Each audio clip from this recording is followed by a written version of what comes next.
Hi guys, this is Thunder E from Booredatwork and welcome to our holiday gift guide top 5 phones of 2013. In this video, we're going to tell you which are the top 5 smartphones that you should pick up and we think are the best on the market. Now, it doesn't depend on carrier, it doesn't depend on price range, but these are the top 5 devices we think that you should definitely go out and look and pick up. So let's jump in.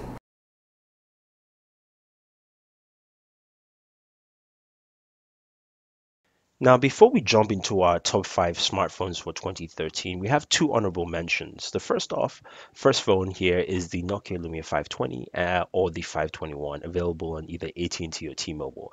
Now, the reason that why this is an honorable mention is the price. You can get this for literally either for under $100 or probably about 69 during Black Friday. It's probably one of the cheapest phones out there. It's a full-featured Windows 8 device, and it's something you get as a stocking stuffer, a backup phone, or even your travel phone. You know, if you just want something else while you travel, this is a great phone to buy, and I definitely will recommend this. Our second device is the Nokia Lumia 1020. Now, this is a phone for those who love to take photos. If you love to take pictures or you want to be an amateur photographer, this is the phone to get. It has a 41 megapixel camera and it's priced at $199, not $299, but $199. Used to be $299.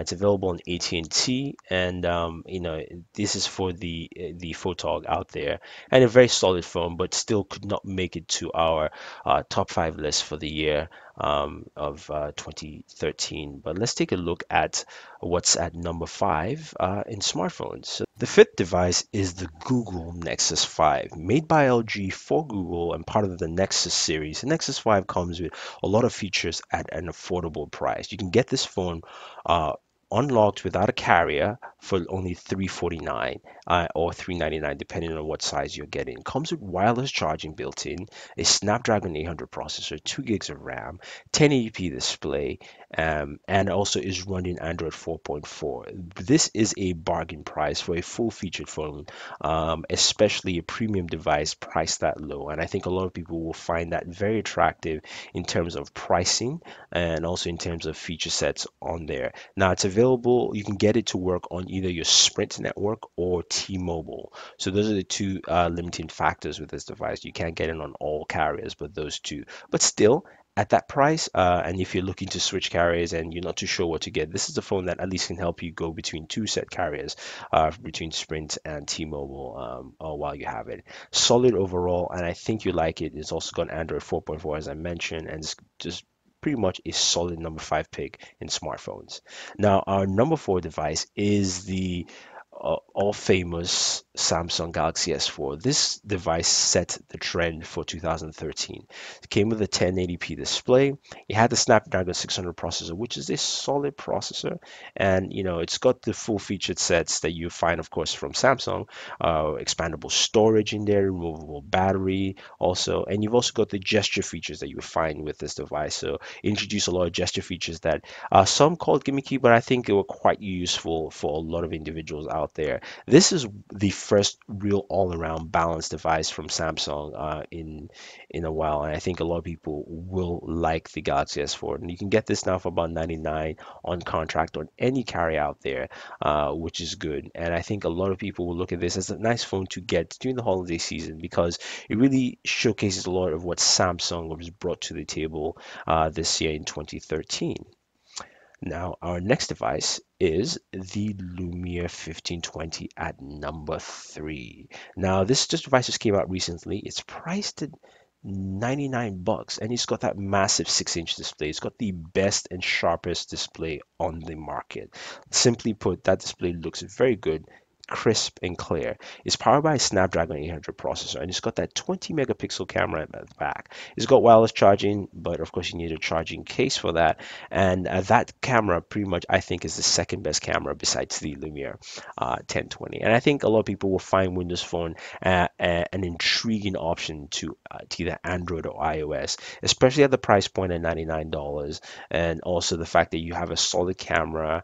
You've also got a very smooth experience. I think the 1520 1520 really comes in as a good device at number three. A few may argue with me, some may completely hate it, but I think this is probably the third best phone I've seen this year on the market, and I think a lot of people would definitely appreciate that with the Lumia 1520 taking the number three spot. Now, number two, we have the LG G2. The G2 comes with a 1080p display, and it's also got that interesting power and volume rocker, which is at the back of the device. One of the reasons why this device comes in number two is its battery life is spectacular. I mean, people have stated about 2 days on standby with this device, and also it's just been a very solid performance for LG with this device. This is also the framework for the Nexus 5, which is what the Nexus 5 was built on.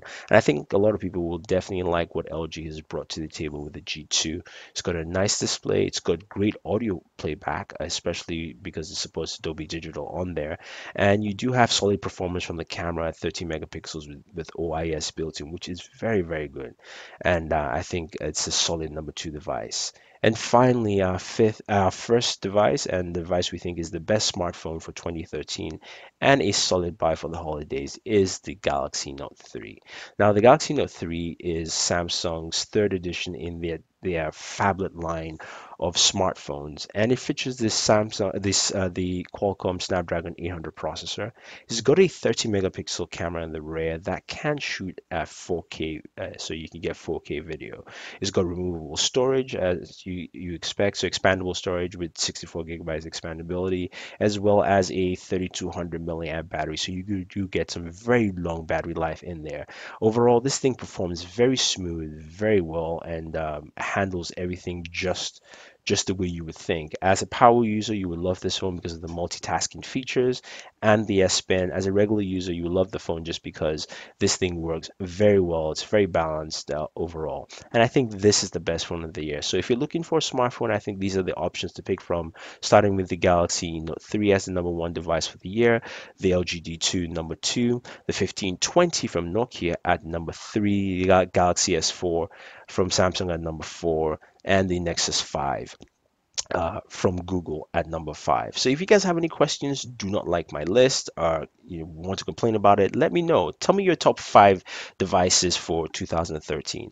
Now, don't forget to like this video, share this video, and also subscribe to our channel at Bored at Work. Also, subscribe to our new channel, gaming channel, Bored Gamers, and leave your comments. Let us know what you think about our top five devices for 2013 in smartphone arena. So this is Thunder E saying thank you and always enjoy your entertainment.